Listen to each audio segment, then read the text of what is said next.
Hi, Hello, Paula. everybody.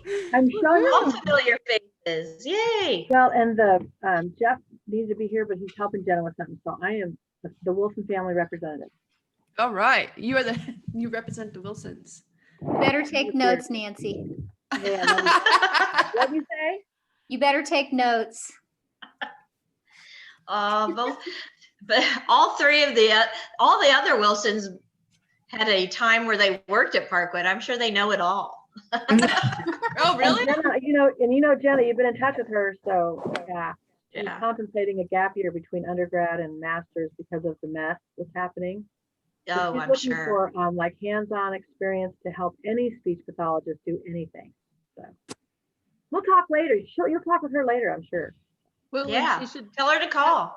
and check We with Sherry have, McGee. Paula. It's all about self-initiative. We're good. Well, and have her talk to Sherry McGee to see what contacts she might still have, because she was the speech pathologist. Yeah. There you go. Okay. Well, it's officially 101 and great turnout. So I'm going to turn it over to Paula George. I believe everyone here knows her. She is the owner and operator of Parkwood Day School, and she's going to share some of the guidelines and COVID strategies and success and difficulties she's gone through. And she has another special project she wants to share with us. So I'll turn it over to you. And in the chat, I'm going to put a link. I hope this works. To the Google Drive where she shared some materials with us. If you can click on in your chat, and then you can look at it as well. You see it? Okay. Go for it, Miss Paula. Thank you for being here today. This is going to be awesome. All right. Well, it might get a little loud occasionally. My niece is downstairs. She is in-home grooming, and so today she came to groom my dog. So sometimes she'll probably see that. You'll see this big thing. We have two big Goldens, and they come running up. So they come running up, and all of a sudden you see water and everything flying. Somebody chasing them. That's my niece. Our dogs. But I just want to say thank you for asking me to share what is happening at Parkwood this school year. And, I am always happy to talk about Parkwood and what we're doing, and especially now when we're the only ones in the building all the time. And we miss the church. We miss the activity that went on, the Bible studies, people walking in by the office just to say hi and see what's going on. I still get to see Barb Beadle when her and I kind of keep those same night hours. So I have a chance to kind of catch up with her about family and things like that. And we were really excited that Trunk or Treat still happened. That was great. And Stacy, the video was wonderful, and the music absolutely amazing. We shared it with our families, and so many families just have commented how great it was. So thank you so much for that. Oh, you're welcome. And Andy, who when you see, she was the mac and cheese in the video in the Trunk or Treat. Andy and so she came in. She goes, "Did you see me? I'm a movie star." So she was very excited about seeing herself on a video, and she said it was high quality because you got to see the whole church. So it really it was really appreciated by all. So thank you so much. So Parkwood, we currently have 2 locations. We have our first, Leawood United Methodist Church, and our second is at Eudora United Methodist Church. Leawood, we are licensed for 143 students that we can care, and that includes our special needs students. With our special needs students, part of that 143 is if they have any like RBTs or therapists or anybody that comes in and helps. So that's we deal with a lot of people and staff at Leawood, and at Eudora we're licensed for 40. It's a smaller center, but no matter how big or small, this year we're all dealing with the same challenges presented by COVID. And Leawood, we just celebrated. It's kind of funny because in February, we had our big family potluck and we celebrated our 10 years at Leewood. And it was just a wonderful thing. We did a video of, from the time we started with, oh my gosh, and I'm going to cry. But anyway, that's what I do. Our kids were so small, the Wilsons, the Foyles, the youth group that came through and helped us clean out rooms, Katie House painting on the walls, Julie, Terry and Kay Barker, Kathy Powell, so many wonderful people that held our hands. Miss Margaret with her cane telling me what to move and what I could move. Do you have a copy of that video? Do you mind? Can you share a link with us? Yeah, and I think we did in February. I think we did share it with the church, but I know Melanie probably might have it too. There's so many memories of what it took for Parkwood to be what it is now. And so it is sad that we do not have this year the shared experience of the church, or even just seeing Howard and Dana. We do see Bob, and we still clean up after Bob. But we love Mr. Bob, and the kids just love him. And I always tell them, hey, mask and stay 6 feet apart. Stop in the hallway, get a mask on, because I would hate for him to get sick or anything or take something home. But anyway, between both our locations, we have, right now we have 33 current employees. And we have 10 contracted employees, and that includes our RBTs, which are behavior techs for our children that are supporting our children with autism in the classrooms. And we have our rotation teachers, and then also our cleaning crew. And those individuals, even though we don't get to see them as much as we did, and we had to schedule them so that they're not, because we're limited on the amount of adults we can have in the classroom due to COVID. They're still supporting us by Zoom, and then our cleaning crew, instead of coming in the morning and right after we used to see them quite a bit, they're now in the evenings. But they're invaluable to what we do. And then our rotation staff, our teachers have been doing a lot of that. That's our Spanish, our music, art. When we had rotations, people come in from the community and help us with that. Those have turned into more outdoor field trips and some of those things that we've had to adjust for COVID. Or they're on Zoom, and we provide individual materials and stations for the children to watch recorded Zoom videos of what to do and how to do it. And then it becomes a small group setting. And one of the benefits of that is that both locations can share in those same experiences.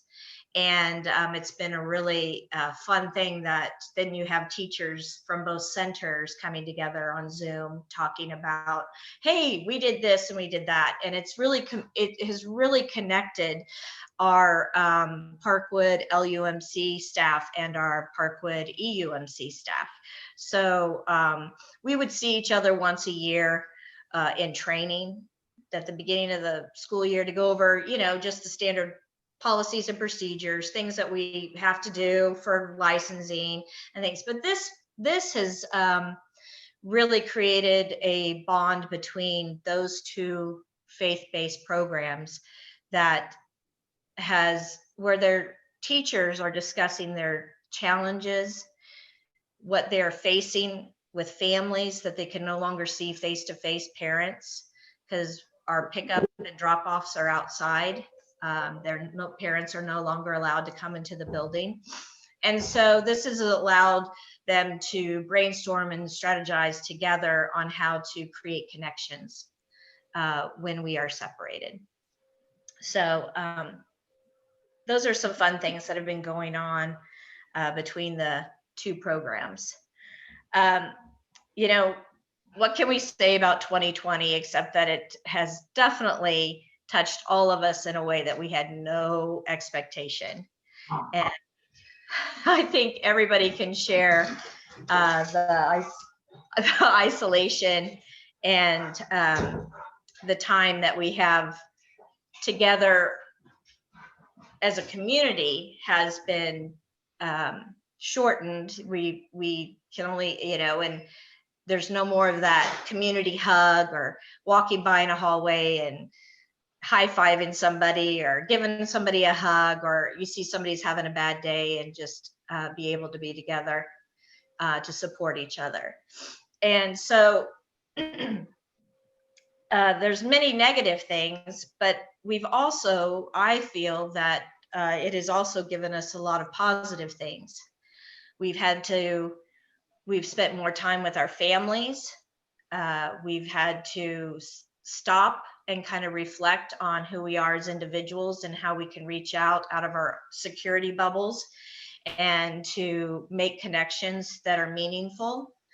I think we're communicating more about our bodies and the way how we look at our own personal health, but as community health, and how we can strengthen and support each other as a community. We're looking at each other in different ways and valuing people and what they do, even the small things. One of the things that I think that has really happened in the field of early childhood is that we have been recognized as essential workers. And even though you'll see lists, and I do this all the time, I'm the one on Facebook when they say, oh, thank you to so-and-so and so-and-so, and I'm in that comment, big bold type, early childhood workers, health professionals, first responders, teachers, elementary teachers, and things like that. And I without early childhood professionals, no one would be able to work. There would be a very limited amount of people that would be able to go to work if they did not know that their child was in a safe and secure care situation. And that's why we have to, I was asked to join for Johnson County. There's 13 of us that were picked from Johnson County to support Governor Kelly's COVID protocols on what to write for early childhood care centers and for licensing. And through that, there's 43 of us in the state of Kansas that have been asked to be on this team. And we talked with people, the leading epidemiologists for the state of Kansas.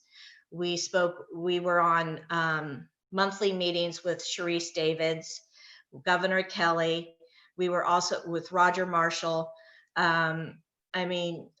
Even Barbara Boyek, she jumped on a couple of those calls. It was just a great effort that we all had the same mission without the political noise. And truly, I appreciated that experience because I saw value in everybody's opinions, everybody's needs, and it helped us tremendously to create. And this is part of it. This is our Johnson County, our health directive, and I sent that the health and environment directive. And so it's kind of the guidelines. It came out in July, and it's one of the articles that are one of the things that Stacy shared with everybody of mask usage, what daycares are recommended to do. And oh, thanks. Wow, I look so good. Thank you. And so it just goes through the screening of what we do, mask usage, management if somebody has COVID symptoms. And it took us a long time to get this out to daycare providers. And it's really amazing how while we were working on this, everybody was working on their own too. And we were all on the same page. As we would come up with a guideline, then we'd have somebody say, well, what about this for family childcare? It doesn't work. Or what about this for that? Or, so like us, we were putting things in practice by April 1st that this just solidified of what we're doing. And, we have a daily, I have for our staff, we have our 2020-2021 staff COVID-19 policies. And I don't believe I shared this with you, Stacy. It's I'll share it, but it's basically what you have to do. And the church might want to think about doing something like this for, and having I had my staff sign it, saying that they'd read it and they would follow these rules. It might be something that you want to put out to membership. It's just about the protocols of when you come in. We'll be taking your temperature, how we schedule staff, and then, that you'll wear a face mask, and then just talking about like if you travel and notifying people and just the protocol, just so that people know it might be something that the church can use. And I'm happy to pass that on. But I had them sign it, and not as a punitive thing, but just saying, hey, we're in agreement. And every day they come in, we record temperatures. We have 2 staff members that take temperatures, one for staff, and then we have another staff member that takes the temperature of the children. And then they go through the where is it? And I did share that with you, Stacy, the daily health check.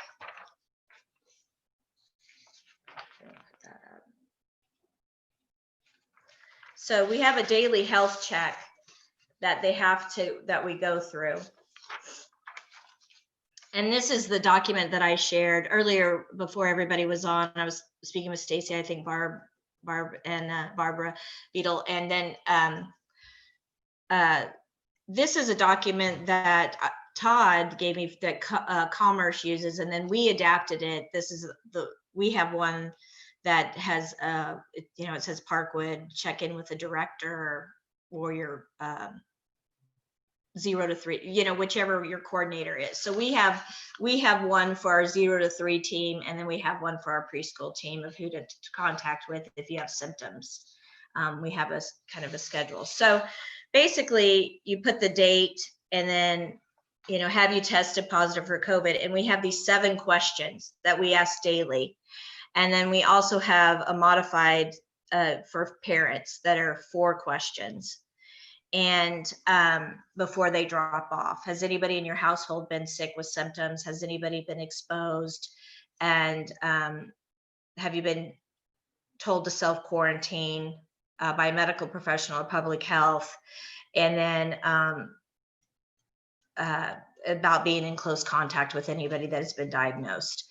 And so we record the temperature, and then we instead of them filling these all out every day, we have these posted. And then we did have them do that and sign it, and then we would file it. But now we have them sign a sheet, and we have tons of pens. And once they use a pen, they write on it, and it goes into the dirty bucket, clean bucket, dirty bucket. I mean, just the little things you have to think about. And teachers have to go in. We have a hand sanitizing station with hand sanitizer, and then they have to go in from there to wash their hands directly. And that's what every child has to do every day. They come in, they get their temperature taken, they go in directly either to their classroom and wash their hands, or to the bathroom. And then we have a staff member that wipes down the sink and everything after each use. So check-in now, instead of it taking 5-10 minutes, can be up to an hour and a half. And it is a long process, but I'm happy to say, since we put all these protocols in place, we haven't had anybody with COVID in the building. Now, we did have where one teacher, before all this was in place, she did have COVID. She went with her family to a family gathering before travel and things like that. I think it was over Easter. We just didn't know everything yet. And she did have COVID, but we were at that time, we were wearing masks. All the adults in the building were wearing masks, and no one else got it. We did quarantine that room for 2 weeks. and I reimbursed 10 families their 2-week tuition, which was a big hit to us. But at that time, we just didn't know what to do.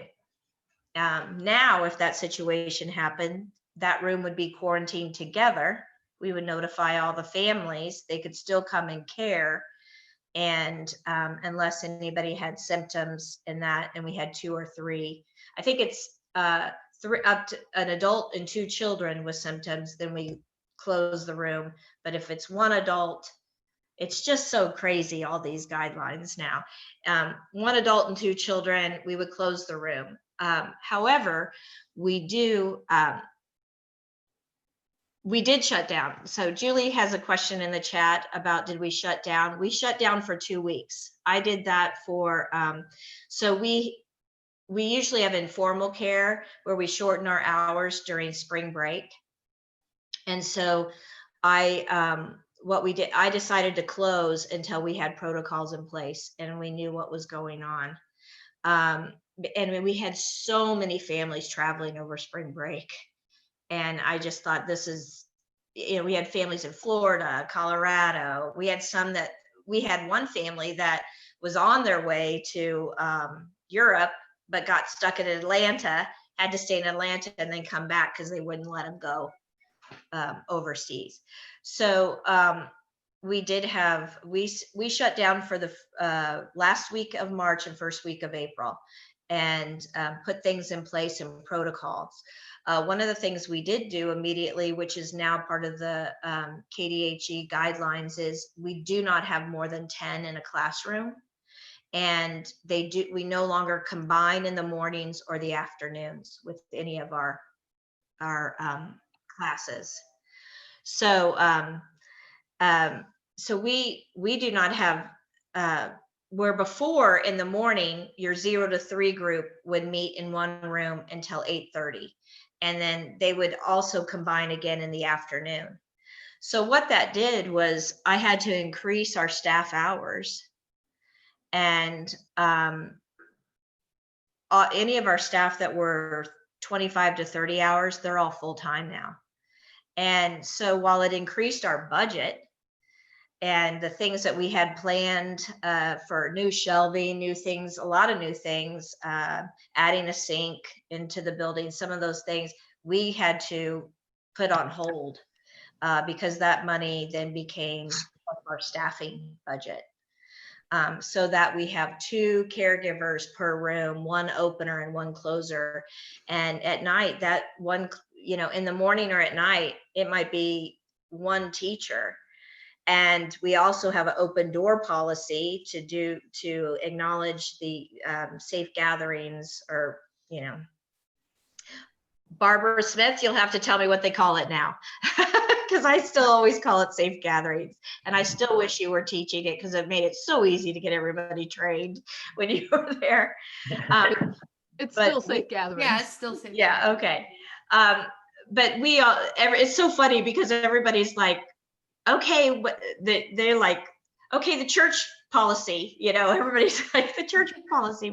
So we have open doors during the morning and afternoon of every room. We have 2 of our admin people are in the hallway walking children in and getting their hands washed and taking them to the class.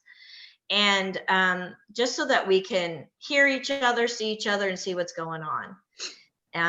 It's been a challenge, and it's been really hard our admin team, some of them are working, 50, 60 hours a week. Yes.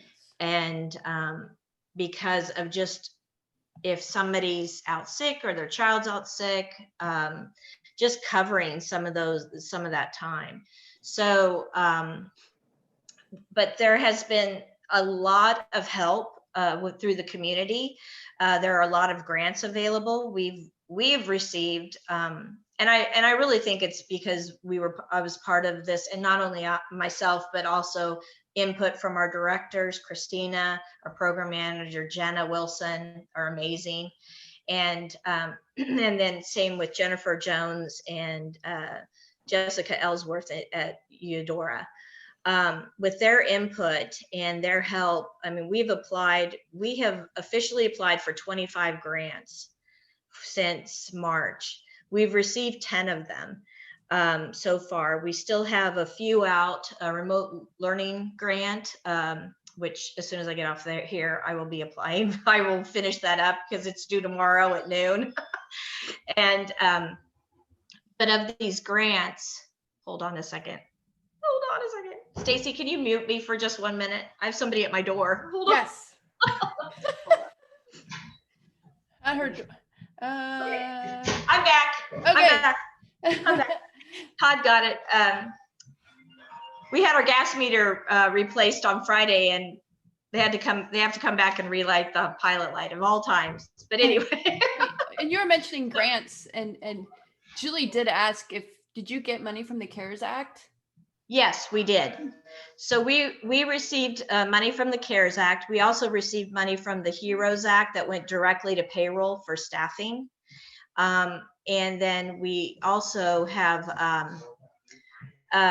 we received 5 sustainability grants through, 2 of them were through Douglas County and the others were through Johnson County.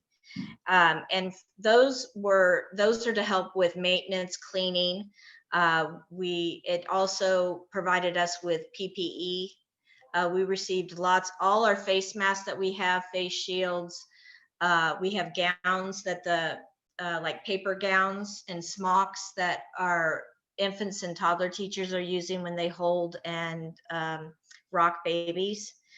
They even provided us with things for them to put on their hair and on their neck so that the babies aren't up against their skin, which is sad. It makes me cry when I go in and I see that. But it's a safety protocol. We spoke with parents about, is this something that, this is what we have in place. We did a parent survey. 100% said, please do this. It gives them peace of mind. We got these new face shields, part of a grant. We just got a box of, I think it's 55 of these. They go mount on your chin and around and you look like a puppet and you go up and down. It's crazy. But that has been wonderful for our 0 to 3 group that are, it's helping with the language, because I felt like there's such a disconnect when you put a mask over a nose and a mouth for 0 to 3. It's really funny though, at first we had teachers complaining, I'm not going to wear a mask. You can't make me do this. I even had one person throw a plate at me and quit because she wasn't going to wear a mask. So, and I was really glad Howard was in the building that day because I was like, oh yeah, I might need somebody. But it was, even through that, our kiddos have been the ones that come in, wear a mask, and they're the ones that are like, gotta wear your mask, gotta have this on. If we're outside, there's a group of them that, if you're ever in the building, you will know Miss Kate because she comes in she's everywhere. You can hear her everywhere. She's such a sweetheart, but she'll yell down the hall if a teacher because you can be, if you're within 6 feet, you can take your mask off in the hallway as you walk into your classroom or just a break. And if she sees somebody, since we have open door, she sees somebody walk down the hall without her mask, she will put her head out the door and say, don't forget your mask. So it's funny how even our little ones have caught on to this. Julie has another question. Yes. Okay. Yeah. Do you still have school age kids there? We did until Friday. Okay. Friday was our last day. So we have had virtual learners. That's what the remote learning grant is that I'm applying for. So we had children from Olathe schools, Johnny Mission, Kansas City, Center School District, and then we had one from Hickman Mills. And then we had some, let's see, Olathe, Blue Valley. There was one other school district. oh no, private school. We had one from a private school on the Missouri side, and I cannot think of the name of it. But anyway, we had 12 children. So we had the downstairs classroom set up.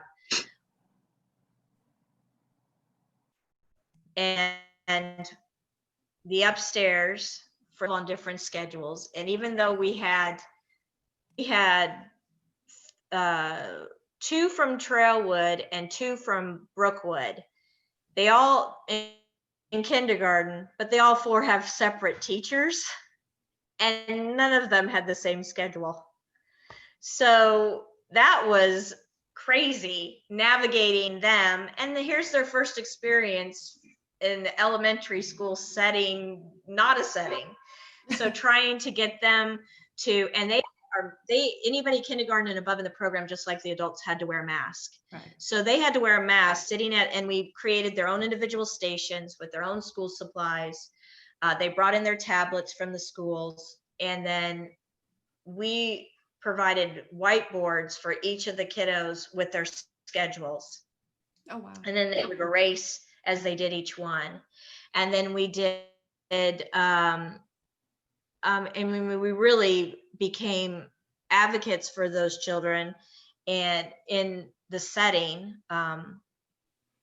most of them did not have any outside time scheduled. They had a lunch break for 30 minutes, and then they would have a 15-minute break in the morning and a 15-minute break in the afternoon with no outside time in their schedule. Barbara had a good question. Now, were these kids all related to your current, like to your staff or to? Yes. So they were all Parkwood kiddos that had, we had up to 5th grade. They were all kiddos that had been Parkwood students. We did not open it up. We had a lot of calls. I mean, I could have filled 30, 40 kiddos. But once we started to get into just the ones that we had, I thought there's no way we could do the schedules because a lot of them needed one-on-one. And really it was the older grades, our 4th grader, 3rd grader, they needed somebody to sit there with them to help keep them on task and get them logged on. They had so many different things to log on to and to search. I mean, app after app after app added, and then you had this new stuff. So we finally, with each of our students, we asked all the teachers, we had to get permission from the parents that the teachers could email us directly with their schedules, because the first 10 days was a nightmare. Because the email would go to the parent. We were the ones facilitating the virtual learning, and we had no clue how to download an app because it was sent into an email at the parent. So finally we were like, okay, this is what we have to do. Leslie's wondering why, I mean, has it ended? She asked, why did it end? Is it just because all the kids are now back in person? Or? They're all back in person. However, we've received quite a few calls from those parents again, asking if we would be available. So we'd still have the room set up for them to come back if needed, which I think a lot of schools will end up back after January. They keep talking about that. Yeah. So I noticed yesterday, Christina and Jenna had their inboxes were full with all the teachers are now sending us the emails. So I'm letting the teachers be the guides, because they're like, I can see them saying, they're going to be back with you. They're going to be back with you. It was great. And Jeff, you would have known these kids. Oh, yeah, you would have known. Well, Nolan was one, Carter, they're on your CD at the end, Carter. Yeah. His little brother Owen, who's he's 3 in our class.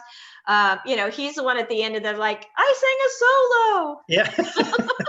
I remember him. Yeah.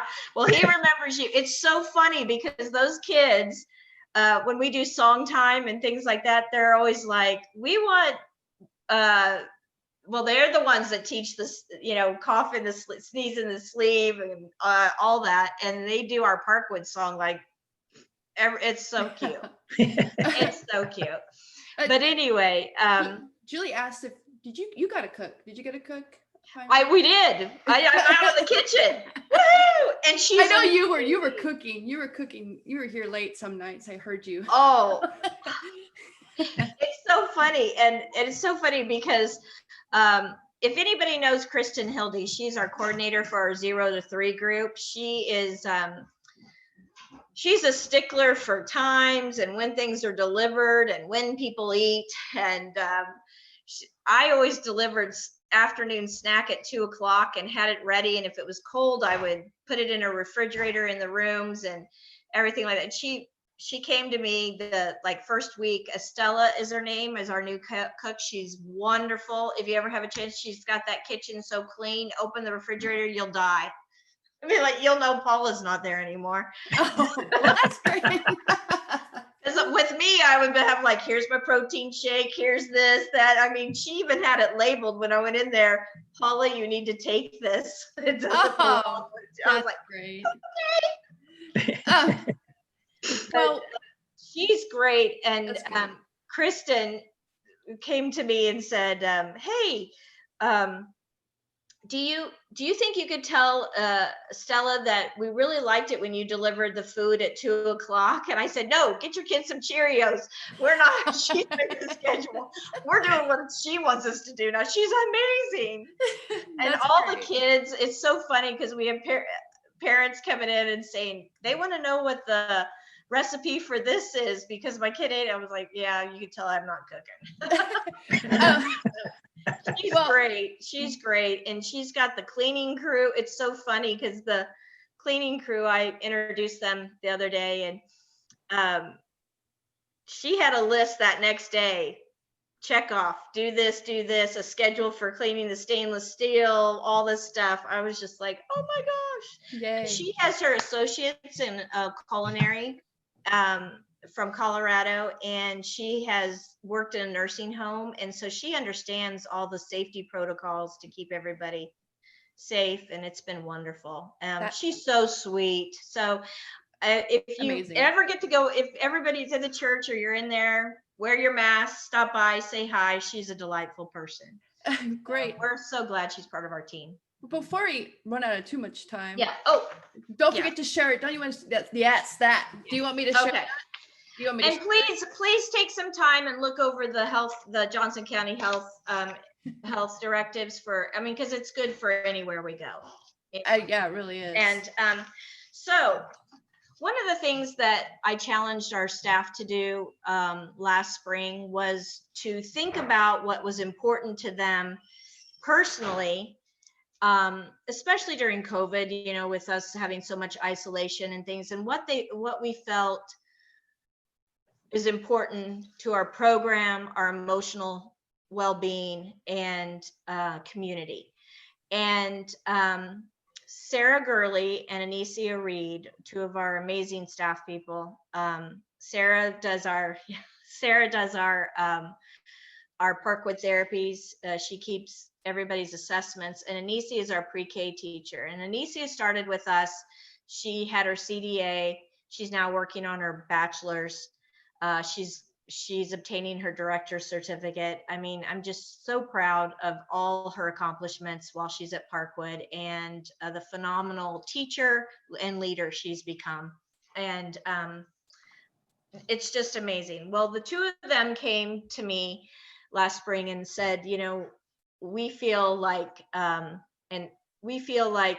something that Leewood and Eudora really need to address is our diversity. The community, 95% plus white. And we were having discussions, and kids were coming in and staff were coming in, talking about what was going on in the world, talking about things that, usually we aren't part of our early childhood makeup, but it was in the news. Our families are talking about Black Lives Matter. Our families are talking about political things. Our families are talking about policing actions and what needs to occur there. And they sat down with me and wanted to have a frank discussion about what diversity looks like at Parkwood. And you know, I was so proud of the church. We did a whole thing with the LGBTQ, all the, you know, the acceptance and the flag that hung when we picked the banner that hung, that all are welcome. And we wanted to just talk about that a little bit and talk about, because the kids are like, what's the flag for? What's this for? What's that for? And to be honest in our communication with them. But we also wanted to all be on the same page about it. We all wanted our, not that we have a script that we say, but we wanted to emotionally be real with them. And so together we've been working on embracing diversity. And that's what this is our brochure that you can find at Parkwood. And it's about, you know, we took a survey, we walked around and we looked at what it looks like in our classrooms and where we can see diversity. We first looked at what our materials look like. We looked at what our books look like. We looked at our puzzles and posters on the wall. And we took an honest look at who and what we are, and realized that we weren't diverse in what we were, as if visitors come and look at us and see, you didn't see gender neutral community workers on our walls. You didn't see, you know, the police officer was a male, so let's add a female to that picture. We didn't see in our books a lot of diversity and a lot of pictures with actual people in it. A lot of them were picture books, cartoon characters, but we thought we needed to bring in more realistic things where, you know, you could see we have 4 different ethnicities of baby dolls. But where does that, you know, where else can we be more diverse in what, just in the way our children materials are available, what they're viewing, and how to open a dialogue. So, and then we came up with, okay, we looked at our room and then we thought, well, how is we as adults can be more diverse and inclusive? We talk a lot about our special needs kiddos, and we're always planning on how to accommodate their needs. But then what does that mean as far as inclusion? And so we started talking about the dialogue of creating, you know, we're always picking a peer to, okay, this peer is going to be in small group, and we're talking to that peer. But how are we doing that in the relationship of the child outside on the playground? That it's difficult for so-and-so to climb the playground equipment without assistance because of his differing ability. So what does that, how his peer will go over and help him, but will that other child that we are not giving that experience to be a playmate and things like that? So we addressed a lot of our model inclusive behavior in our language, and not keeping that, because we realized that we were restricting it a lot to those peer group relationships, and how we could make that our everyday mission. So we started looking at all of those things. We did a parent assessment, we did a staff assessment, how do you feel? And I really realized there's a huge division between our African-American employees and some of our white employees. That our African-American employees tend to come in as assistants instead of leads. And are we giving them enough training? If I'm always open, if somebody wants to come to me and they have the initiative to, like, hey, I want to take that, like Anisia did. But not everybody, because of cultural issues or because of their own personal, they aren't comfortable in that situation, coming to a person that's an owner and saying, hey, can you help support me in this? And so I found I had to go and look at myself and how can I be available? How can I open dialogues? And I found that to do that was to take trainings with them.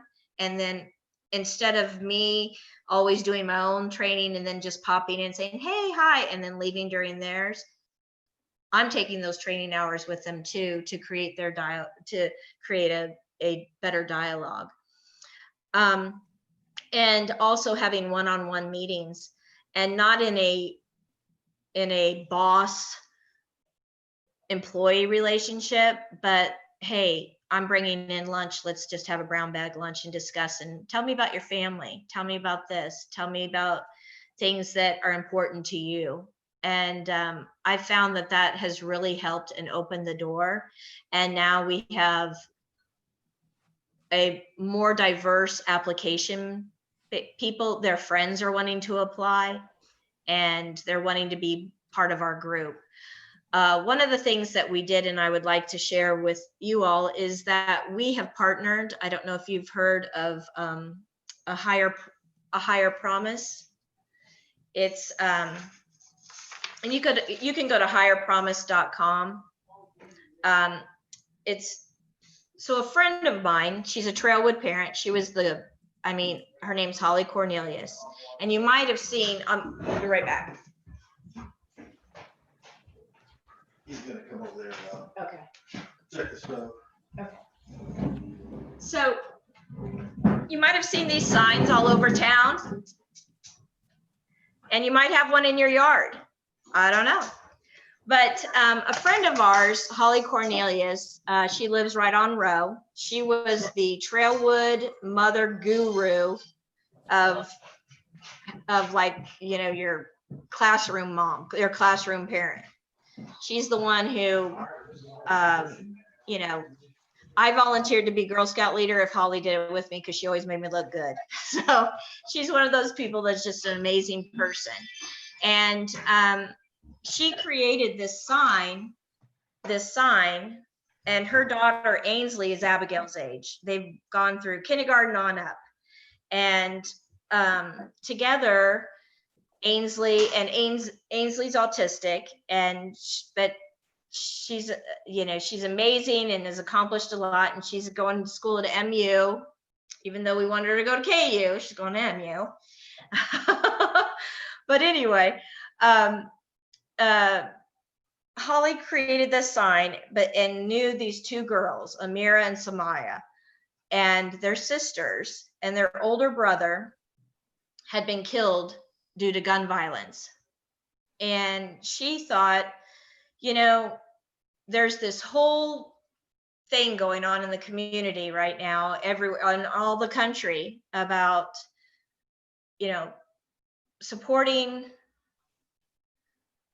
differences, policing, all kinds of things. And she wanted to create something and work with them to create something that was not about the political spectrum, but about love and spreading love, and that all lives matter, and that Black lives matter, but it's about connecting communities. And so she partnered with them and gave them the idea, and then they created a higher promise. And so we have this scholarship, and all the proceeds go to helping them and when they go to college and their scholarship. And we have a scholarship that we created after Terry Barker passed away. And it goes to people that are in the community, student athletes, things like that. This year, we had no one apply. Not one person. I put it out to Shawnee Mission. I put it out to Shawnee Mission East. I put it out to Rockhurst. I put it out to tons of seniors or tons of counselors.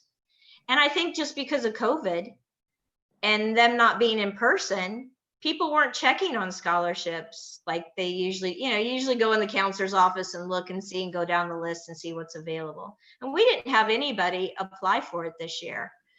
And so I met with the girls and talked to them. And I said, I'd like to make a donation to you all, Parkwood Wood, and our staff. we had a Zoom meeting with them and we talked to them about what they were doing. And so we made together, our staff agreed to do a $500 donation. And then they dropped off 50 signs because they wanted us to pass them out.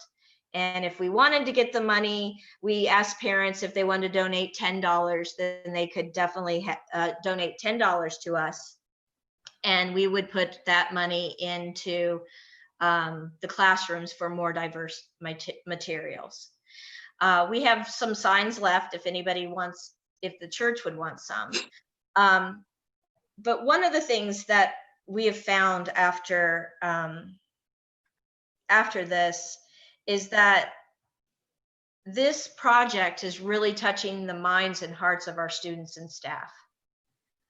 It's connecting people and creating dialogues that are outside of the early childhood, you know, our child development, what's developmentally appropriate and things like that. It's creating conversations of, like, when you have an infant, like a good example is we have an employee, her name is Shauna. She's amazing in any age group. She gets in those with those infants and she puts her hand out. She puts her hand, their little hand in theirs. And, you know, a lot of times we sing lullabies or we read books to them. But I walked by the other day and she had her hand and then another hand over hers. And she was like, look, mine's black, yours is white. I have 5 fingers, you have 5 fingers. This is an infant. And I just thought, how amazing. And I stood in the hall and cried because I thought that's a moment for that little one that is bigger than reading Brown Bear, Brown Bear, bigger than sitting there stacking blocks and things. That's a moment, a connection, especially during COVID when she has to have a smock on and a mask on and things like that. I can't see your mouth and I can see your eyes, but I can see your hands and I still get to touch you. And it just, if you know Shauna, and then her daughter Legacy is in our 3-year-old class and she's all just amazing little girl. And I walked down and I said, Legacy, I just saw your mom have the most beautiful moment with babies. And she goes, my mom is a lover. And I just thought if we could all be lovers and if we could connect that from Parkwood to LUMC, that's our mission, especially now. Yes. So I wanted to invite the church to help us pass out signs, help us look at who we are as diverse people and understand what makes us all the same, even though we walk now behind masks everywhere we go, to reach out to everybody. And one of the good things is we're creating a curriculum. We have 8 subject areas of kindness, acceptance, visual, and of what we're creating. And Sarah, Anisia, myself, and other staff members have been writing it. And we were just asked by the Child Exchange magazine if we could write our experience and share our curriculum. So we're really excited about that. We're excited that we've been asked to do that. We're hoping that it'll be in the May summer issue and that we'll have the whole year documented. We've been documenting words, as they do the lessons, staff have been documenting, we've been videoing, we've been asking parents if there's dialogue between the kids when they go home and what they say about the activities and things they're doing. We started out by drawing self-portraits and looking at the crowns that we're giving kids, and making sure that we have skin color crowns available instead of just everything like rainbow colors. Mm-hmm. What that looks like for all our students.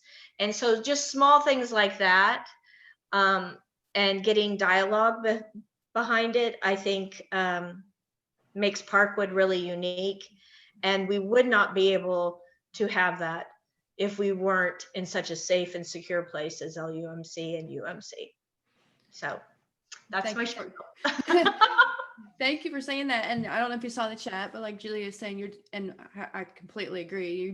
You are doing excellent work. And Melanie pointed out, and I mentioned this to you when we were on the phone, that our last sermon series was all about love your neighbor. And I mean, Yeah. it totally lines up with it. So yes, we'd like to help you. I'd love to help you with that. Just let us know. Yeah. We can talk Well, more and get it set up and connected. Yeah, I have signs. They're in the library. If you want to sign and if you want a brochure, that's great. Okay. We have a like a hand with rainbow colors that are like skin tone colors coming out. That's going to be a t-shirt that we're doing. Okay.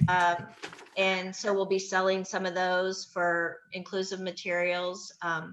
So I'm excited. And I think just having that dialogue with our staff and with member and you know, hopefully everybody will be back soon. Yes. I don't know. And since we got about, it's probably time to wrap up, but real quick, because it's been mentioned twice, and Barbara, about, I'm trying to keep an eye on the chat for you. But thank you, because I can't see it. I know. Yeah. Whoops, can you still hear me? Because I just unplugged myself. But we were talking about keeping how, because you used to have the chapel, and you and I had talked. I have been uploading our children's sermons to YouTube, and I mean, we had talked about doing that to do like a chapel. Is there anything else that you're doing at this point as far as faith in the curriculum? One of the things that's been kind of nice is since that, we've been sharing your YouTube links with our families, and then we also, Ross, the pastor at Eudora, has been doing some fun things too. So the kids log on to his thing at 9:30 every 2 weeks or whatever. They all log on together at 9:30, and he does it's kind of like a children's, like a message, and then he does like questions. He takes questions from kids. Lots of times it's like, what happened to your blue glasses, or what, things like that. But it's been kind of fun, and it's been nice because it's been connecting both groups, communities. So we have been doing that. And it's mainly our preschoolers that have been doing it. It's hard to do Zoom with the 0 to 3 group. And then we were sharing a lot of we have a lot of old chapel, like when we used to write them down, Melanie and Jeff, we used to write those. I'd say, write it down and put it in the lesson plan book. So we have a lot of those that the teachers have been using. So, which has been nice. It's funny though. It's funny because we don't have all the books that went with it. So we've been trying to find books that go with it. I'm sure they're probably still in that closet, Barbara, but nobody's around that knows anything anymore right now where things are. But because they used to all have books or puppet things or things that went with them all. But we have been doing that. So, but we would love to connect more. I think it's sad that we don't have chapel anymore. It's just, and it's really funny because when we first started, we had a lot more parents involved in things, and we had a lot more stay home parents. And now, I mean, all our parents work. All of them? Oh, wow. All of them. It's just changed over time, and the community has changed. Most of them are dual income people, and but I've noticed that, like at the trunk or treat, how many of our families came and they just loved it. They had so much fun.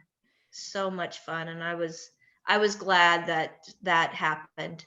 It was good to see that. And thank you for all the pictures. So is there anything else that you, like we have about a minute? How else can we help you right now?